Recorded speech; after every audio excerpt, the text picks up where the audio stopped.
Swarupa Isha Mahesha Brahmananda Swarupa Isha. Sadhguru, this question is coming from Commander Abhilash Tomi. Oh, He's an Indian naval officer, the first Indian to complete a solo, unassisted, non-stop circumnavigation under sail. He's also an Isha meditator who practiced Shambhavi every day on the boat during his trip. hey, you must be some inspiration for all of you.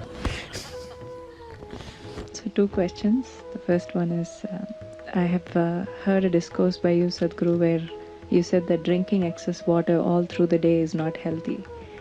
What if you don't drink water and you don't feel thirsty for days? Is that normal?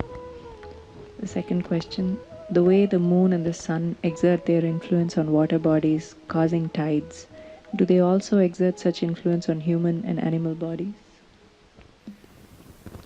About not drinking water. This must have happened to Abhilash when he was on the ocean. I want you to understand this, if being on the ocean for maybe 2 months or 3 months all by yourself, one-man boat, means you really have to be in tune with what's around you in many ways. In some ways where you can logically understand, in many ways that nobody understands but they know it works like that. Anybody who's been at sea for long periods of time has this sense. Anybody who's flying for a certain period of time, they have a sense with the wind and the air in a certain way. Not all of it is scientific knowledge, not all of it is intellectually correct, but they just know that's how it is and it always works that way. Because like every other creature which lives in water, they know things which no naval officer will know. A dolphin or a whale or a shark knows things about the ocean and water and its behavior which no oceanographer knows in the world, because it's not an intellectual understanding. You're part of that. So in some way, someone who wants to go around the world in a boat all by himself, in a sailboat without any engines or anything, obviously you get into tune with the water around you, otherwise it won't really work for you. First of all, you won't mentally survive that. Forget about physically making it. Mentally you wouldn't survive that unless there is a certain affinity between you and that element. So when you're in such a state, particularly being in the ocean, largely being in the sun, the respiration process in the skin is greatly enhanced when you're in a condition like that. And you're on the water surface, so naturally the humidity will be there. You're taking in water, not through your mouth, but you're continuously taking in water. If you want to check, you check your weight, get into the bathtub, sit there for half an hour and check your weight, you will be certain number of grams higher because body will take in water. So,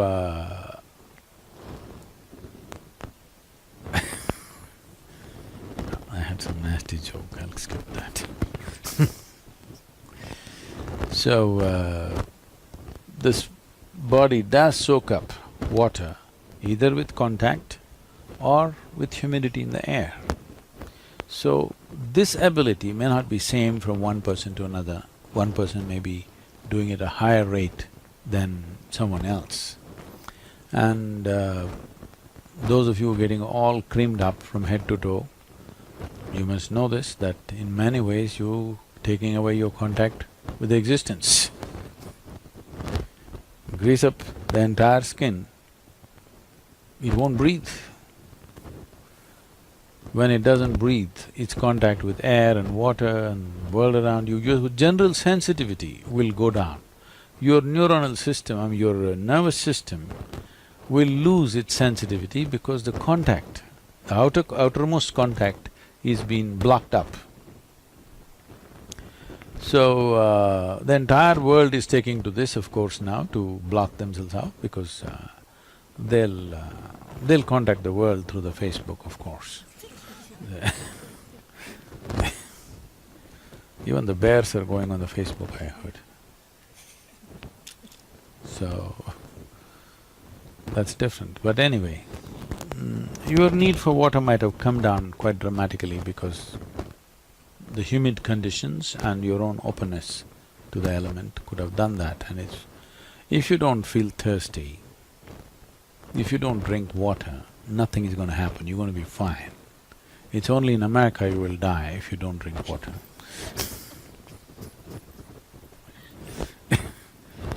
Nowhere else people simply drink water. When they get thirsty, they drink water, otherwise they're fine, even in a desert.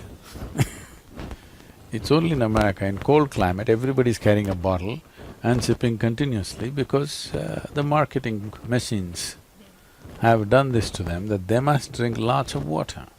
Excessive consumption of water, especially if it's done in small sips, body absorbs. When it absorbs, the sodium levels, which are very delicately balanced, will drop. The rest of the body also is affected but may not be so noticeable, but in the brain, sodium levels dropping will lead to swelling of the brain.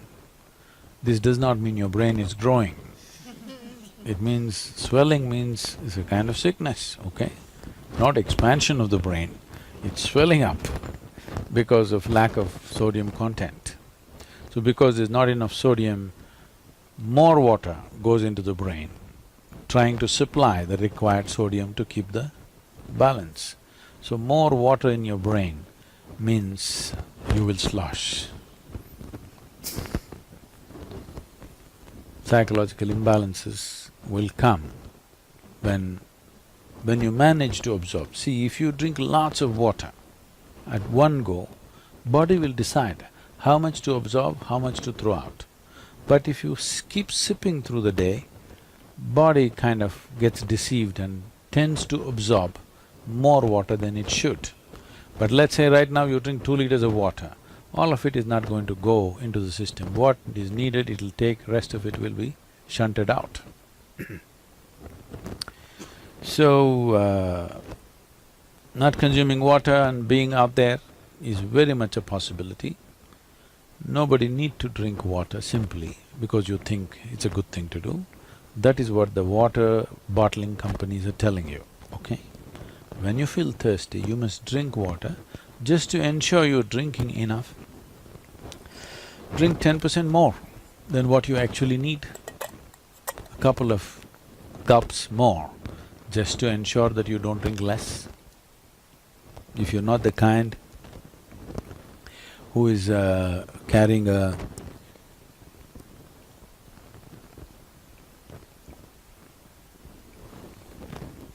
water bottle with you every minute of the day, then it's good to drink little extra water so that when the need comes, you have a certain amount of time before you can drink, that it is not an emergency. At the same time, when you need water, when you're thirsty, if you don't drink, it'll cause damage to the system. I would say, this may be very controversial, the medical fraternity will for sure protest on this, but they will come to it after maybe 20 years or 30 years. I would say if everybody consumes good water in sufficient quantity, 50% of the heart attacks in the world would come down. The damage to the heart is immense when the water that is needed is not there in the system. But when I say water, it is not just about drinking liquid water, you must eat high water content foods.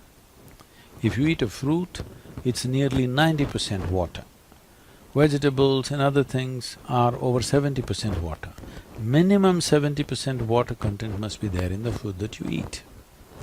But in this part of the world, now it's changing, of course, people are becoming more conscious about these things, otherwise, in this part of the world, what people are eating is very dry food.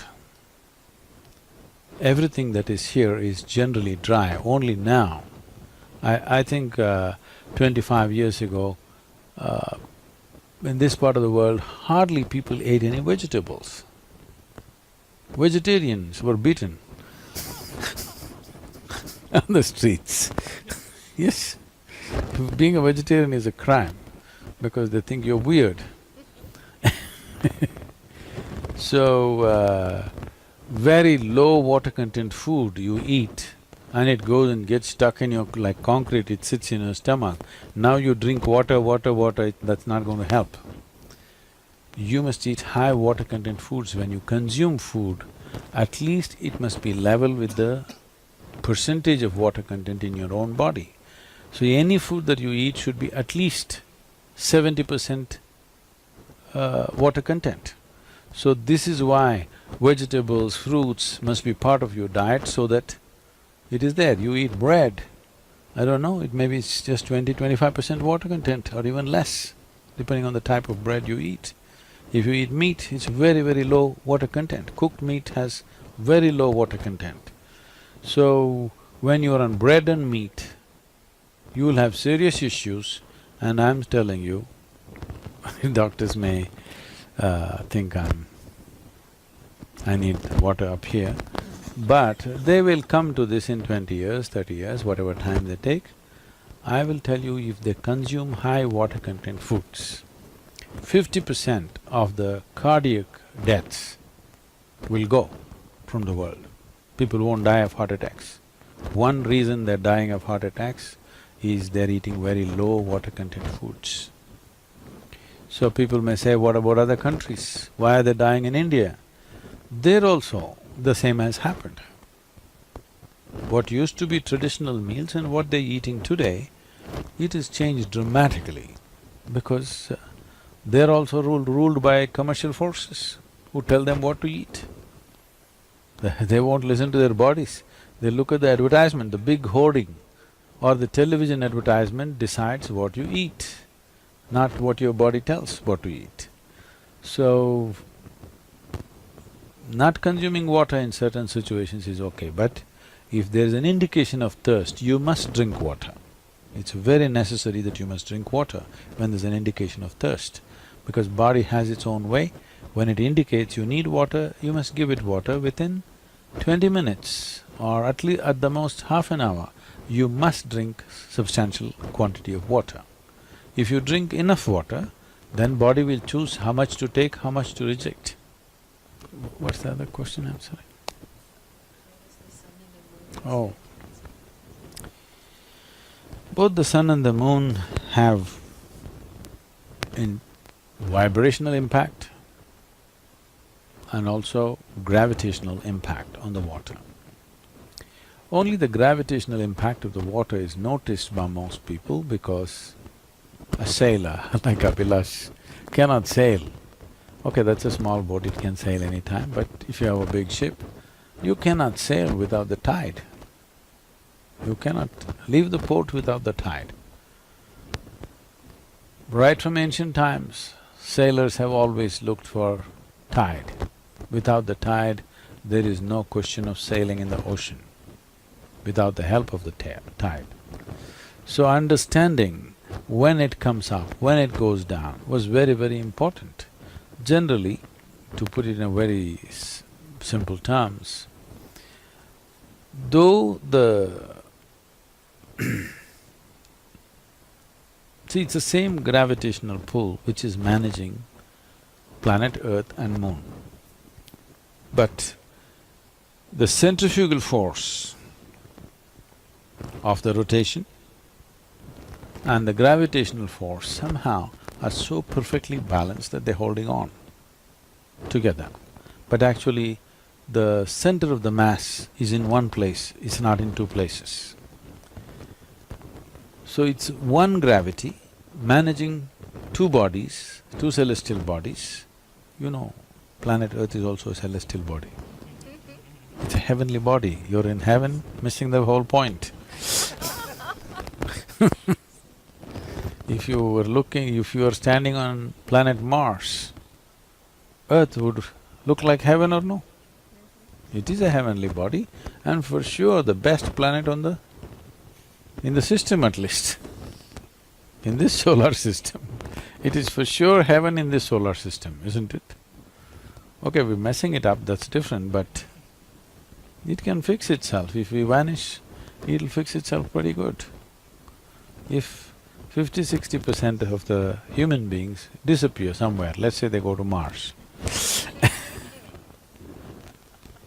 you will see planet Earth will just revitalize itself and flourish in a big way, because she still has water. Water has not been lost.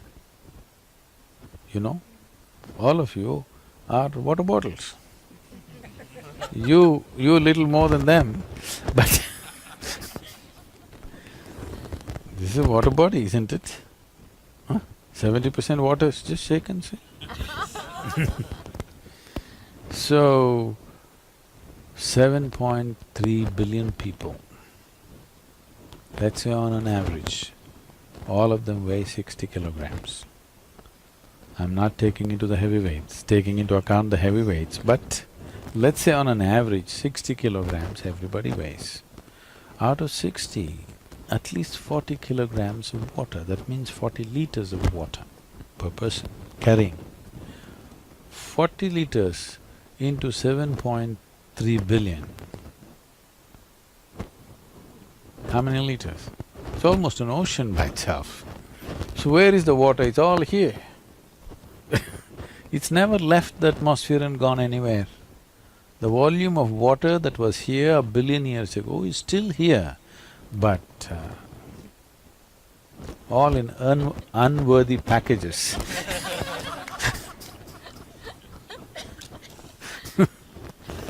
So, the impact of the sun and the moon, the gravitational impact is noticed, but the reverberational impact is not largely felt by people. But the Eastern societies have seen this as an immense possibility, and making use… how to make use of Paurnami and Amavasya, the full moon, the new moon, is an entire process by itself. If you do not know this, before the British came to India, Paurnami means, or full moon means 3 days holiday. Amavasya means… new moon means 2 days holiday. So totally 5 days holiday in a month. No Sunday, Monday and all this stuff, only by looking at the moon, because this is not just arithmetic calculation, this is a life-related thing that's happening. Whatever happens to the moon, whatever happens to the sun, whatever happens to the planet, happens to us. And to be in tune with that, those days you're not supposed to work. You use those days to stabilize yourself, balance yourself, raise yourself to higher possibilities, and other days you go to work. So, these 2 days, or even in between in different phases, it has different kind of impacts. What is generally noticed is rising of the water in the form of a tide. Suppose yesterday the high tide was, let's say, at 9:30. Do we have a few more minutes because we started late? Yesterday it started at 9:30. Today it will be at 10:20 because there is a 50-minute lapse between the moon's way of doing things and the earth's way of doing things. This does it in 24 hours, that does it in 24 hours and 50 minutes. So, there's approximately 48 to 50 minutes of difference in the high tide from one day to the next. So, when you look at this every monthly cycle, it becomes a complex affair to calculate and to be. Today, of course, it's all being done in a digital way through the satellites, otherwise a sailor had to have a very complex kind of arrangement in his head as to how this is, because if you don't know this, you won't survive. Almost every creature of the sea knows this very well, and the birds which migrate know this very well. And there's some incredible facts about the navigating birds which travel or which migrate during certain seasons and get back, as to how they manage this entire process, the water, the the gravitational pull of the moon, it affects the flying objects too, particularly when you're flying on your own power, flapping your wings. Even slightest movement in the gravitation and the reverberation affects them. How they manage this, how they go through this is a very, very interesting story. Not just birds, even insects, because dragonflies in southern India every year make a trip to East Africa and come back. How's that for you? Safari. Dragonfly, this big. Every year, they go all the way to East Africa, breed there, then come up and multiply their numbers about 3 or 4 times and come back to India. And they know the way, they've never missed the way. All the way they go and come back every time. But now the navigational activity on the big ships and airplanes, they're disturbing them. And many of them are losing their way because the reverberations have changed. One big jet goes and it completely disturbs and freaks their ability to navigate. That's happening to, I think, every creature including human beings. That whatever we were capable of naturally is all going away because of too many gadgets doing things and too many vibrations happening around us. Sensitivity will become less and less. About the influence on the human mind, human body, the maximum impact of these planetary objects upon water and the maximum impact is on the human being, not on the other creatures, because we are vertical in our spine. If we were like this, it wouldn't impact us to the same extent. Because we are like this, we are a stand-up bottle. Because of that, the pull is big and the rise of the water affects us quite substantially. We know that it disturbs certain people get headaches on full moon days, some people get mentally disturbed and all these things. The moon or the position of the moon or the gravitational impact of the moon does not cause either mental imbalance or headache or any other problem. It only rises, it only enhances you on that day because there is more pressure upon your brain, there is more flow of fluids into the brain. If you are loving, you will become far more loving. If you are joyful, you become far more joyful. If you're miserable, you become far more miserable. If you're meditative, you become far more meditative. If you're mad, you become far more mad. It is not trying to bring any particular quality, it is just that the waters are rising. Because of that, whatever is your quality right now gets enhanced. So, the impact of different positions of the moon and sun upon the human body is phenomenal.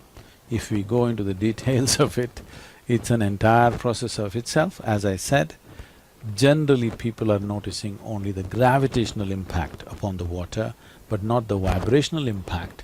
But today there are lots of studies telling you that if you create different kinds of vibrations or different kind of sounds, the water responds in different ways. I don't know if we have that video with us, do we? Can we play this? So, depending upon the type of sounds we create, accordingly the water takes on different shapes and forms and patterns which are very geometrically correct kind of patterns for different sounds. And you know that the Sheffield University first did this a few years ago.